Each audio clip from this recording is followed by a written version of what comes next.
하나님 감사합니다. 주일을 은혜로 마치고 또 한 주 시작합니다. 날들의 주인이신 하나님께서 금주도 날들 채워주시고 아름답게 만드시는 한 주 되어질 줄을 믿습니다. 월요일 새벽에 말씀으로 첫 은혜를 주시옵소서. 살아갈 힘과 능력을 부어 주시옵소서. 예수님의 이름으로 기도합니다. 아멘. 잘 오셨습니다. 오늘 말씀은 느헤미야 1장 1절로 11절입니다. 금주 말씀 제목은 금식하며 기도로 간구하라 라는 제목으로 말씀을 전하겠습니다. 성경에 보면은 금식에 관한 많은 이 말씀들 또 기도가 나오죠. 그래서 금주 한 주 금식을 한번 공부하듯이 어떻게 금식해야 되는가 또 왜 해야 되는가 살피고 여러분도 필요할 때 금식으로 기도하며 간구하는 또 응답받는 여러분 되시기를 주의 이름으로 축복합니다. 오늘 말씀은 느헤미야 말씀인데요. 수상궁이라고 이렇게 나오죠. 수상궁이라는 단어가 나오면 페르시아 시대를 이야기합니다. 이스라엘을 멸망시킨 북이스라엘을 멸망시킨 나라는 아수르죠. 721년에 남쪽 유다를 멸망시킨 나라는 바벨론입니다. 586년에 그리고 바벨론을 멸망시킨 나라는 이 아수르와 이 바벨론 사이에 있는 메데라는 아주 조그만 나라입니다.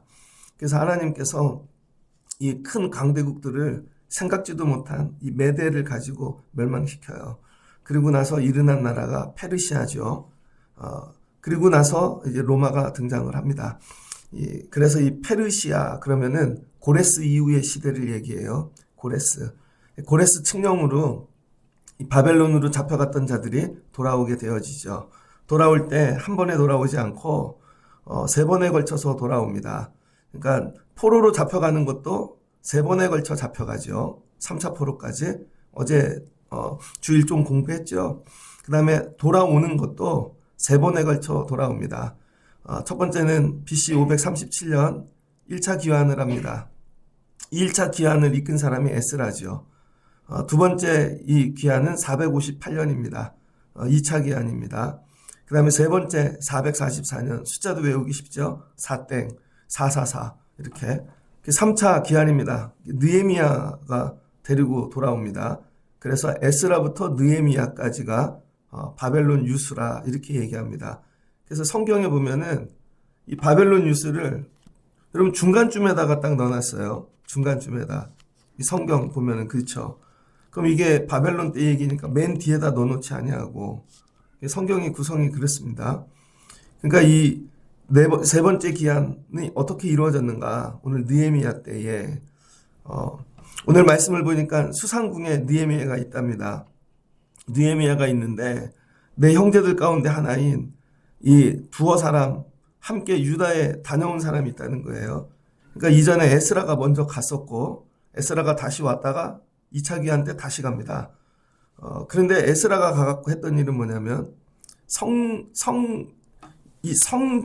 예루살렘 성이 있고 그 다음에 성전이 있는데 성전 무너진 성전부터 재건들을 시작하거든요.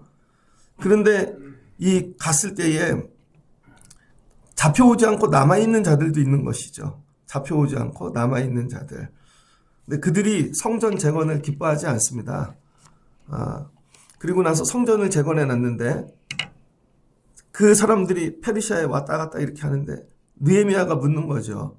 야, 그 예루살렘의 형편은 어떠하냐? 그랬더니 3절에 그 지방 거기에 큰 환난을 당하고 능욕을 받으며 예루살렘 성은 허물어지고 성문들은 불탔다 하는지라. 예루살렘의 형편을 듣는데요. 여러분 형편이 좋지 않아요. 성전을 재건하려고 하는 사람들은 큰 환난을 당하고 그다음에 능욕을 받았대요. 그리고 불태워버린 것이죠. 근데 이 불태워졌던 일이 그냥 요번만 있는 게 아니라 아주 오래되었습니다. 그래서 이 예루살렘 성이 불탄 지가 140년이 되었대요. 140년. 그러니까 140년 동안 불탄 성전인데 이 성전을 그냥 이 외벽을 그냥 둔 것이요. 예루살렘 이 성벽을. 그리고 그냥 사는 겁니다. 그럴 때 느헤미야가 이 말을 듣자마자 내가 이 말을 듣고 집으로 간 게 아니라 그 다음에 어디 사람들 없는 데로 들어간 게 아니라 그 얘기를 듣는 그 자리에서 바로 앉아 울기를 시작했대요. 성령의 감동이죠. 성령께서 그 마음에 뭉클하고 애통한 마음을 주시는 거죠. 예루살렘 이 성벽이 불탔답니다. 형편이 좋지 않답니다. 이럴 때. 근데 여러분, 하나님이 일하실 때는요, 우는 자들을 통해 일하시는 것 같아요. 우리는 어떤 소식을 듣잖아요. 그럼 여러분은 어떤 소식에 눈물이 납니까? 어떤 소식에? 이거 교회에 관한 말씀이잖아요. 성전. 사람이 떠나면 눈물이 납니까? 아니면 예배를 못 드리고 있대 그러면 눈물이 납니까? 코로나를 우리는 겪었죠. 야, 평생에 이게 예배당을 닫는 일이 일어날 줄은 몰랐잖아요. 그러면 대부분 이렇게 얘기했습니다. 특별히 많이 배우고 젊은 분들은 당연히 법을 지켜야죠. 그건 지켜라 마라 이런 얘기가 아니라 이런 거죠. 그런데 예배를 못 드리게 됐대. 그 얘기를 듣자마자 통곡하는 분들도 있을 것이고, 당연히 지켜야 되는 거 아니야? 교회가 말이야. 역시 교회는 없어져야 돼. 역시 뭐 개독교인들이야. 막 이런 분들도 있고. 여러분 반응은 어떠셨습니까? 예를 들어서 교회 안에 뭐가 있는데 새벽 예배가 없어졌대. 금요 기도회가 없어졌대. 그 상태로 140년이 됐대. 여러분 그걸 들었을 때 느헤미야는 울었다는 거예요. 여러분 잃은 자 찾기가 어렵습니다. 그래서 느헤미야가 앉아서 울고 그냥 운 게 수일 동안 그 자리에 앉아서 울었대요. 수일 동안 애통해가지고 예루살렘 성벽이 무너진 거를 불탄 걸 듣고 수일 동안 슬퍼서 우는. 그 다음에 뭐예요? 기도하기 시작했다는 것입니다. 이건 울 일이 아니라 기도해야 되겠구나. 수일 동안 오는 동안에 깨달음이 온 거죠. 여러분도 울다 보면 그런 거 있지 않습니까? 이 일이 왜 그렇게 됐지? 어떻게 정리해야 되지? 울다가 이게 머리가 돌아가죠. 느헤미야는 울다가 어떻게 했냐면 이건 기도해야 되겠구나. 그리고 하늘의 하나님께 기도를 하는데 그냥 기도를 하지 않고 금식하며 기도하여. 듣고 무슨 기도를 했어요? 울다가 금식 기도로 들어갔습니다. 금식 기도 내용이 이거죠. 하늘의 하나님 여호와 이 크신 두려우신 하나님이여 주를 사랑하고 주의 계명을 지키는 자에게 언약을 지키시며 긍휼을 베푸시는 주여 간구하나이다. 하나님은 긍휼을 베푸시는 분이죠 하고 금식 기도하며 간구했다는 것이죠. 우리는 금식 기도를 어떻게 생각하냐면 우리는 성경을 공부할 때도 끊어서 그 본문만 갖고 많이 배우잖아요. 그래서 지나고 나면 왜곡되게 배울 때가 되게 많이 있습니다. 그리고 전체를 배우셔야 돼요. 전체, 통으로. 전체 내용. 그래서 구약 설교가 어려운 거예요. 어제는 에스겔 설교를 했는데 37장만 갖고 설교하면 왜곡되어집니다. 그러니까 에스겔 얘기를 다 해줘야죠. 그 중에 이런 얘기다. 그럼 에스겔을 이해하려면 역사서를 다 알아야죠. 그러니까 선지서 설교가 제일 어렵습니다. 근데 여러분 신학 설교는 그렇지 않죠. 잠언 같은 것도 한 줄 갖고 여러 얘기들을 만들어낼 수 있잖아요. 그게 왜곡되기 쉽습니다. 금식도 그래요. 여러분이 생각하는 금식과 성경이 얘기하는 금식이 완전히 다를 수가 있습니다. 우리는 금식을 이렇게 얘기하죠. 첫 번째, 곡기를 끊고 하는 기도. 곡기를 끊으면 어떤 일이 일어날까요? 굶죠, 죽죠. 목숨을 건 기도라는 거예요. 그래서 갈급한 일이 있으면 야, 곡기를 끊고 기도해. 그럼 여러분 자녀들 중에 누가 밥을 끊으면서 엄마 나 저 오빠랑 결혼시켜주지 않으면 죽을 거야. 농담인 줄 알았는데 정말 곡기를 끊고 죽으려고 그래요. 엄마 마음이 움직이죠. 하나님께 그렇게 기도한다는 거예요. 그래서 금식 기도가 뭐예요? 하나님께 투쟁하고 곡기를 끊고 반드시 내가 원하는 걸 끌어내는 거. 그래서 우리는 금식을 어때 사용하냐면요. 내 거를 성취하기 위하여. 왜곡된 것입니다. 그 다음에 금식 기도를 어느 때 하는가? 여러분 금식 기도는 하나님께 자신의 마음, 뜻을 전하고 하나님의 뜻을 깨닫게 하기 위한 것이다. 제가 이거 어디서 찾았겠어요? 다 구글에 나와 있는 겁니다. 그러면 우리는 이거를 읽고 내 뜻을 전하고 하나님 뜻 깨닫기 위해 하는 거구나. 그 다음에 내적 자기 비움을 통해 내면의 하나님 이 하나님이 오실 공간을 만드는 게 금식 기도래요. 내적인 자기 비움. 불교에서도 이렇게 하죠. 그럼 나를 비우는 게 금식 기도다. 그 다음에 하나님께 자신의 전부를 바치기 위해서, 아니면 하나님이 아니면 길이 없을 때, 듣기에 다 은혜가 되잖아요. 그래서 여러분들이 힘들면 길이 없으면 금식하십시오. 금식하는 분도 있겠죠. 아니면 하나님의 뜻을 깨닫고 그것을 이루기 위해 순종하는 마음, 나를 친다는 거죠. 이것도 부분적으로 맞을 수 있지만 전부 엉뚱한 얘기라는 거예요. 금식은 내가 정한 게 아니라 금식은 하나님이 모세를 통해 레위기 16장에서 정해주신 말씀이 있습니다. 금식해야 되는 때가 있다라는 거예요. 이렇게 우리가 어떤 개념을 만들어서 하는 게 아니라 예식인 거죠. 리터지. 레위기 16장 29절로 31절을 보면 이런 말씀이 나옵니다. 너희는 영원히 이 규례를 지킬지니라. 금식이 뭐가 돼요? 영원히 지켜야 될 하나의 규례라는 거예요.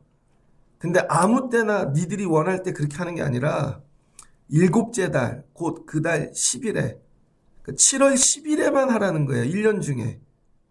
너희는 스스로 괴롭게 하고 아무 일도 하지 말되 본토인이든지 너희 중에 거류하는 거류민이든지 그리하라. 여러분 7월 10일에만 하는데 7월 10일. 왜 7월 10일에 하는가? 이게 속죄일입니다. 속죄일. 근데 하나님이 속죄일을 정해 주셨어요. 너희가 1년을 살다 보면 죄를 지을 때가 있는데 7월 10일이 되면 제사장부터 모든 이 백성들이 나와서 속죄를 하라는 거예요. 7월 10일은 속죄의 날입니다.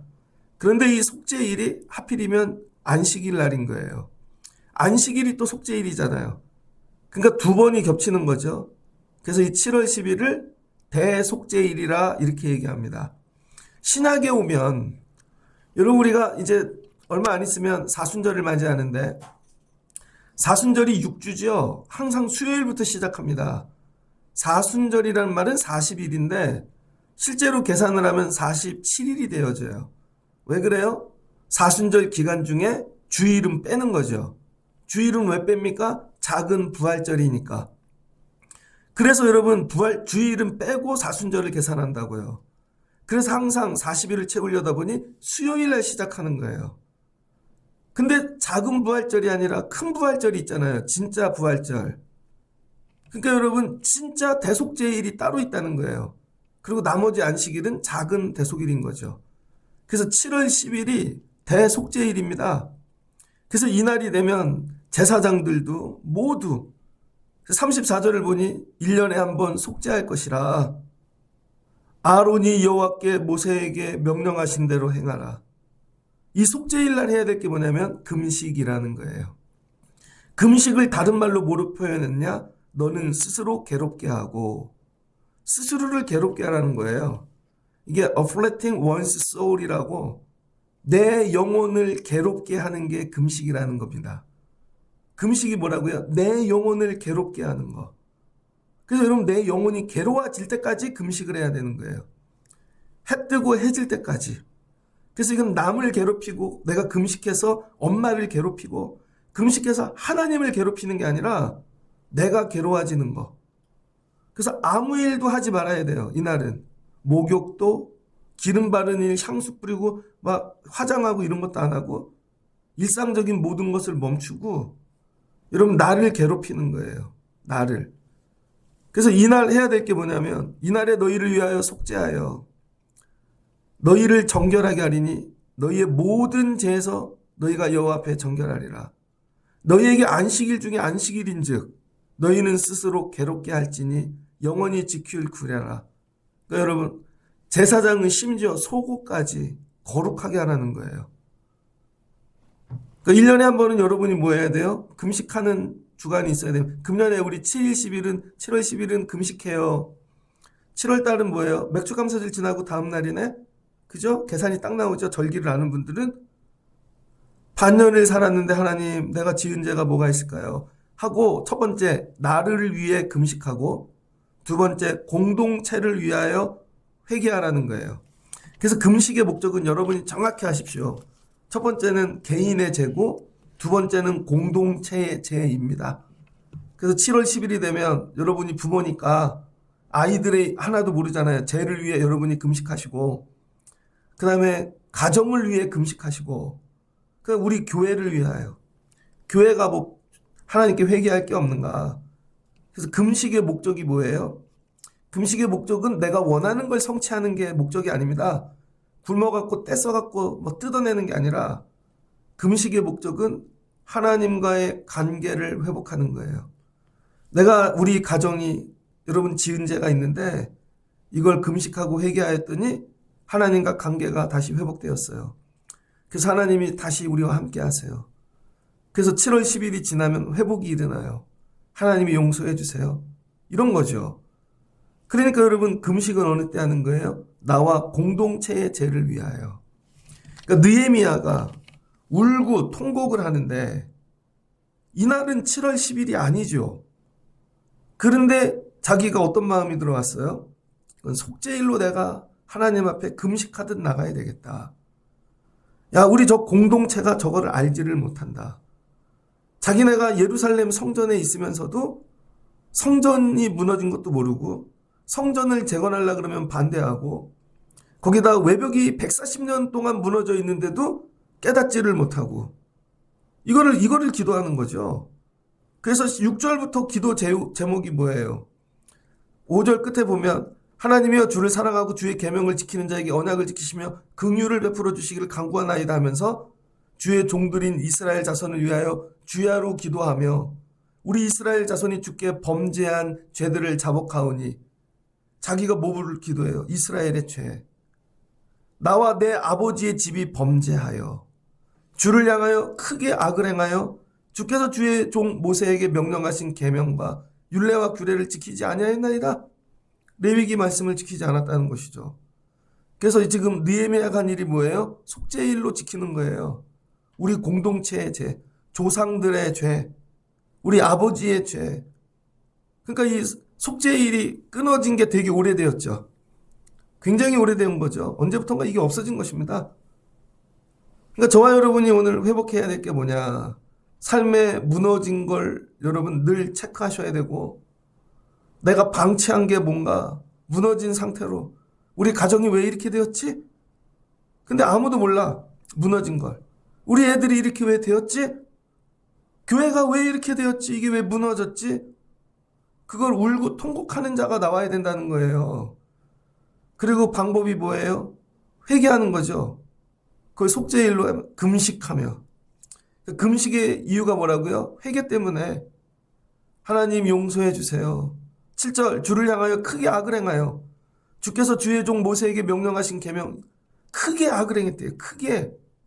8절 옛적에 주께서 주의 종 모세에게 명령하여 이르기를 만일 너희가 범죄하면 내가 너희를 여러 나라 가운데 흩어질 것이요. 그리고 기도하다 보니 성령께서 깨닫게 하는 것이죠. 우리가 왜 페르시아에 와 있는지. 그래서 하나님이 우리를 흩으신 것이구나. 그때 말씀하신 레위기 26장 33절의 말씀인데 너희가 하나님 말씀을 어기면 하나님께서 여러 나라 가운데 흩으신다는 거예요. 야, 이 말씀을 이루신 거구나. 그런데 만일 돌아와 계명을 다시 지키면 하나님이 땅끝 어디에 있을지라도 다시 불러 모은다는 것이죠.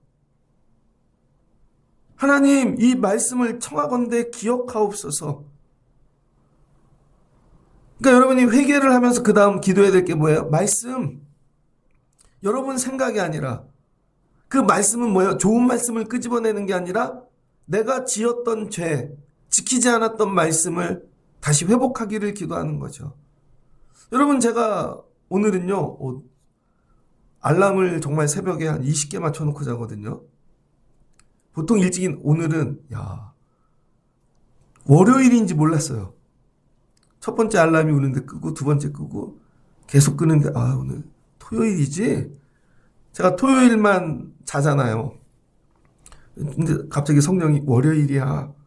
오늘 못 올 뻔했습니다. 이게 뭐예요? 제가 만약에 새벽 예배를 잊어버렸어요, 오늘. 근데 그럼 장로님이 전화가 제일 먼저 옵니다. 제가 안 오면 장로님이 문 여시다가 목사님 못 오셨나 보다. 전화가 와요. 근데 제가 묵살하고 또 자. 그럼 뒷문으로 오는 분 중에 첫 번째 오는 분이 또 전화한다고요. 또 묵살하고 자. 근데 내일 왔는데 제가 아무 일도 없듯이 어제 안 온 거를 티도 안 내고 오늘 자연스럽게 했어. 그랬더니 서로 불편해서 얘기도 안 해. 그런 거 있잖아요, 여러분. 직장에서도 그렇고. 뭐 주의 예배가 다 그런 거 아니에요? 한 주 그분이 안 와도 또 모른 척하고 오면. 근데 제가 목사인데 하나님께서 기도하는 중에 이게 생각나게 하시고 뭐부터 해야 돼요? 그래서 나를 흩으셨구나. 내가 예배를 내려놔서 하나님이 나를 내려놓으셔서 내 삶에 오는 문제들을 볼 때 그랬구나. 민감하게 깨닫고 뭐 해야 돼요? 회개해야 되는 것이죠. 140년 동안 쌓여있던 걸 느헤미야가 기도하고 회개했다는 거예요. 하나님 이 말씀을 기억하시고 청하건대 주여 응답하시옵소서. 이들은 주께서 일찍이 큰 권능과 강한 손으로 구속하신 주의 종들이여 주의 백성입니다. 그리고 여러분 기도를 해요.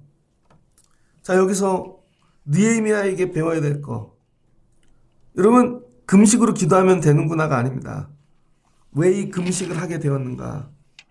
세상 사람들은 보면 실력이 좋으면 인격이 좋지 않습니다. 그래서 직장 같은 데 보면 실력 있는 분들 있죠. 차가워요. 지뱉기 몰라. 그 다음에 이 교회 안에서 보면 신앙생활도 실력이 있는 분들 있잖아요. 찬양을 잘하거나 뭐가 좋고 뭐 능력이 있고 뭐 그러면 교회 안에도 실력 있는 분들이 와요, 세상에서. 그분들의 특징은 믿음이 없습니다. 실력이 있으면 믿음이 없고 거꾸로 실력이 없으면 또 믿음이 좋아요. 그래서 늘 부족해서 맨날 울고 기도를 한다고요. 열심히 하고. 근데 오늘 느헤미야는 어땠습니까? 실력도 있고 믿음도 좋았다는 거예요. 그러니까 여러분 신앙생활을요. 어떤 걸 보충하기 위한 땜빵으로 하지 마십시오. 내가 공부가 모자란데 나머지는 하나님께 도움을 구해야 되겠다. 내가 일은 안 하는데 하나님이 뭘 채워주시면 좋겠다. 그게 아니에요.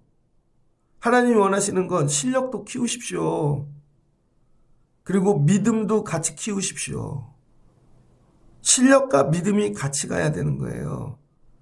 그럼 이렇게 되죠. 실력과 믿음이 같이 안 가면 난 믿음 부분만 얘기하라고. 난 그런 거 하는 사람 아니야. 이렇게 되죠. 왜? 실력이 없으니까. 그러니까 실제로는 손에 아무것도 붙잡지 않는 거죠. 근데 실력만 있는 분은 이런 거죠. 아, 굳이 그거 새벽에까지 가서 기도해야 돼? 근데 이거 하기도 바쁜데? 그 실력과 믿음을 같이 놓고 기도하세요. 여러분이 자녀들을 위해서도. 그런데 이 오늘 느헤미야가 이거 기도하고 운 이유는 뭐예요? 지금 100년 동안 바벨론 유수가 일어나서 에스라가 가서 재건하고 여러 일들이 있었습니다. 근데 마지막 회복이 안 된 게 성벽인 것이죠. 이게 뭐예요? 온전함을 얘기하는 것입니다. 온전함. 온전함의 기준이 있어야 뭐가 부족한지를 아는 것이죠. 왜 여러분이 통곡이 안 나오고 눈물이 안 나오냐면 기준이 없기 때문입니다. 이게 울어야 될 일이야? 그냥 살면 되지 않나? 불편하지 않거든요. 아, 굳이 성벽이 있어야 되나? 한동안 서울에서 그런 거 있었죠. 90년대 초반에 주차장이 모자르니까 담벼락 부수기. 그래서 뭐 서로 학교도 담벼락 부수기. 좋잖아요. 담벼락 다 부셔서 성벽 없으면 되게 좋잖아. 이건 세상 기준. 근데 하나님의 기준은 뭐예요? 성벽 가지가 예루살렘인 것이죠. 기준이 있어야 되는 거죠. 온전함. 누가 책임질 거냐는 거예요. 온전함은 뭐냐면요. 누군가 책임을 져야 온전해지는 거죠. 근데 유대인들은 절대 책임을 지지 않겠대요. 왜 온전해지지 않습니까? 아무도 책임을 안 지니까. 나는 실력이 없거나 뭐가 없거나. 근데 이걸 자신의 목이라고 끌어안는 거. 이게 온전함의 시작입니다. 그래서 느헤미야가 이건 내 몫이다. 듣자마자 하나님 이건 제가 책임질게요. 이걸 갖고 울기 시작하고 금식하기 시작했다는 거예요. 자기의 몫이라고 끌어안고 울고 기도하는 것이 온전함이라는 거예요. 교회 학교는 누구 몫인가? 끌어안고 우는 자. 중고등부는 누구 몫인가? 여러분의 몫은 무엇입니까? 맨날 우리 집, 우리 애들 내 것만 갖고 내 몫이래. 어쩌면 아무 일도 안 일어날 수 있어요, 여러분. 평생 울다가만 가는 거예요. 무너진 것을 갖고 온전해지기 위하여 끌어안고 울 때 오늘 느헤미야가 깨닫는 것이죠. 하나님, 저거 내 몫으로 끌어안고 기도할게요. 금식하면서 회개와 함께. 그러면서 뭐를 구해요? 그 다음부터 하나님, 나에게 은혜를 입혀주세요. 오늘 종이 형통하여 이 사람들 앞에서 은혜 입기를 원합니다. 뭐예요? 내가 책임지고 싶어요. 하나님, 저 일 내가 감당할게요. 금식 기도하면서 회개를 넘어 이걸 기도하는 거죠. 아, 이건 누가 감당해야 되는 거구나. 그럴 때 하나님이 느헤미야를 왕의 술 맡은 관원이 되게 했다는 거예요. 다른 이 70인역 같은데 이거 술 맡은 내시가 되겠다는 관원. 다니엘과 같이. 그 2장에 보니까 아닥사스다 왕이 제12년 니산월에 갑자기 술을 먹어요. 그러더니 느헤미야가 너무 이쁜 거야. 왕이 내게 이르되 내가 병이 없거늘 어찌하여 얼굴이 수심이 그렇게 네 근심이 가득하느냐. 그러면 술은 아무나 주는 게 아니죠. 독을 탈 수도 있고 가장 믿는 자의 채찍근에게 맡기는 거죠. 그랬더니 왕이시여 만수무강하옵소서 하면서 내가 유대 땅에 있는 그 성읍 그걸 얘기를 듣는데 너무 마음이 안 좋습니다. 그 건축하고 싶습니다. 5절에. 그랬더니 왕이 조서를 내려 네 마음대로 하거라. 네 쓸 목재들 필요한 거 사람들까지 다 내가 너를 총독으로 명하노라. 그래서 여러분 유대 땅에 뭘로 가요? 갑자기 총독이 됐어요. 총독이. 오늘 포도주를 맡았던 내시가 여러분 총독이 돼갖고 왕처럼 거기에 가는 것이죠. 뭐를 입었어요? 은혜를. 이게 어디서 시작된 거예요? 금식기도. 어디서? 140년 전부터 무너진 거, 회개하지 않은 거. 하나님, 내가 감당하고 싶어요. 그 이야기가 2장부터 시작되는 겁니다. 그래서 오늘은 성전 재건에 관한 설교가 아니라 어느 때 금식기도를 해야 되는가? 어느 때? 여러분의 문제들, 사적인 거 이런 걸로 금식기도 하는 거 아니라는 거예요. 제일 먼저는 하나님 나라에 무너진 것. 이거를 내가 들을 때 내 가슴에 진동이 있는가? 근데 왜 나는 그거 듣고 눈물이 없지? 감정이 없어서 메말라 기준이 없으니까. 기준이 뭐가 무너졌는지를 모르는 거죠. 여러분 코로나 때 예배를 닫아요. 그럼 세상 기준으로 보면 닫는 게 맞죠. 여기도 하나의 모임이고 그러니까. 근데 하나님의 관점에서 보면 예배가 닫혔어. 이 애통함, 그 예배를 들어라 안 들어라 이런 게 아니라 그걸 듣는 순간 눈물을 흘려야 되는 것이죠. 아, 우리가 그동안 죄를 졌구나. 하나님이 예배하라고 기회를 주셨을 때 우리가 이런 걸 못했구나. 하나님, 이게 재건되기를 원해요. 이 일에 나를 써주시옵소서. 이런 거죠. 그럴 때 하나님이 그 일을 회복시키기 위하여 뭘 주신다는 거예요? 은혜를 입혀주신다는 거예요. 그게 왕의 술 맡은 간원이 은혜를 입혀주시는 거. 계속. 오직 이거 회복하라고. 저는 특별히 새벽에 나오시는 분들이 이런 은혜 입기를 주의 이름으로 축복합니다. 이 새벽에 금식하듯 기도하십시오. 책임지지 않음을 회개하는 거예요. 왜 이 일은 아무도 책임지지 않지? 실제로는 못 깨달은 것도 죄이지만 그러니까 140년 동안 방치되죠.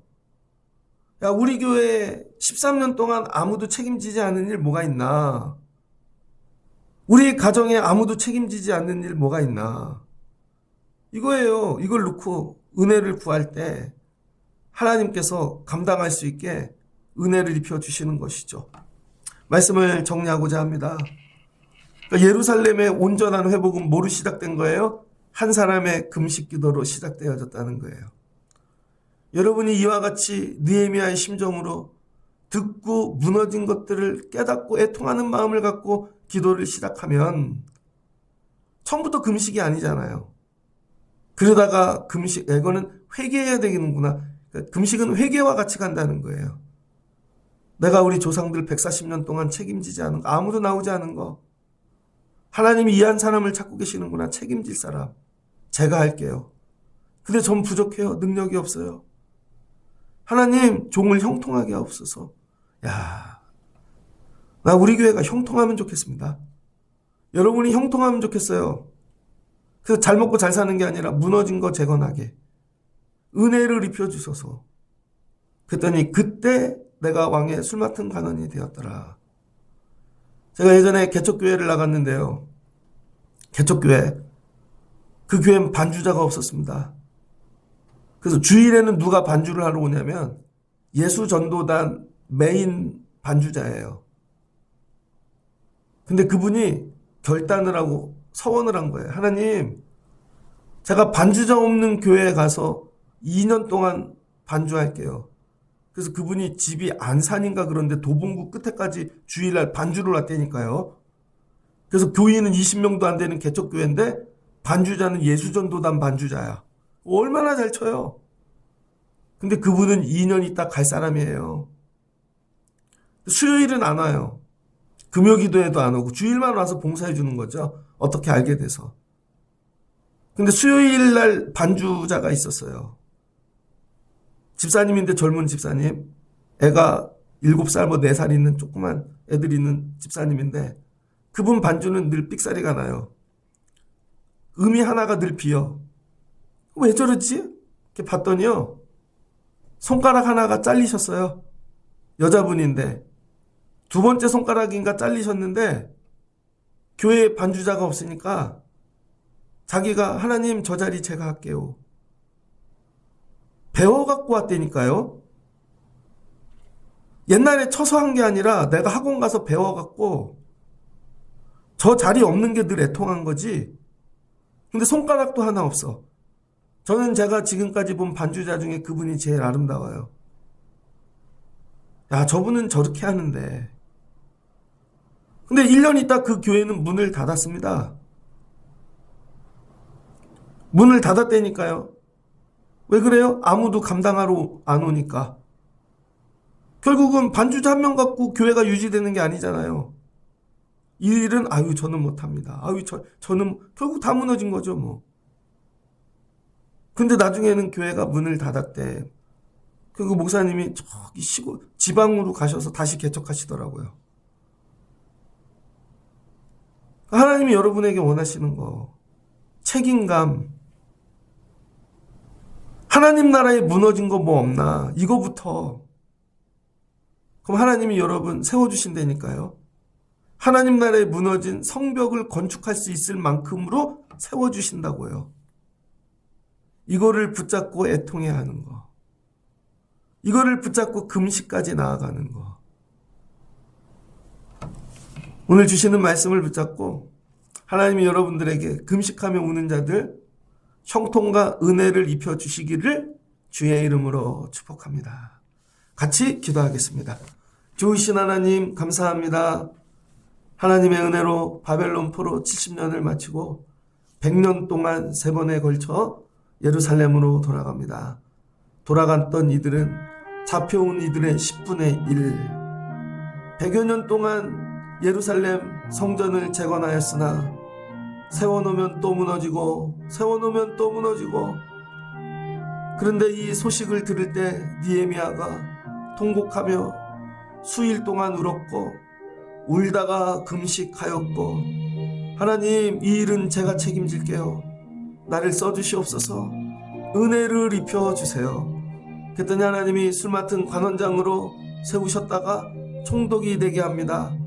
그리고 느헤미야가 가서 52일 만에 이 성전을 재건합니다. 외벽을 52일 만에. 52일이면 될 것을 140년 동안 그냥 방치한 것이죠. 하나님 우리 삶에 이렇게 무너진 것이 뭐가 있나? 우리 가정에 무너졌는데 아무도 책임을 지는 자가 없습니다. 하나님 나라에 무너진 것이 있는데 아무도 책임을 지지 않습니다. 새벽에는 이런 영안을 열어주세요. 새벽 기도자들에게 하나님 들으면 통곡을 주시고 무너진 걸 들으면 책임을 지고 싶은 마음을 주시고 예전엔 내일이 아니었지만 붙잡고 오는 자들에게 하나님께서 형통과 은혜를 입혀 주실 줄을 믿습니다. 우리 새벽 기도자들이 금식하며 기도할 때 무너진 것들이 회복되는 역사가 일어나게 하여 주시옵소서. 이들을 통하여 무너진 것들이 수일 안에 회복되는 능력을 부어 주시옵소서. 예수님의 이름으로 기도합니다. 아멘.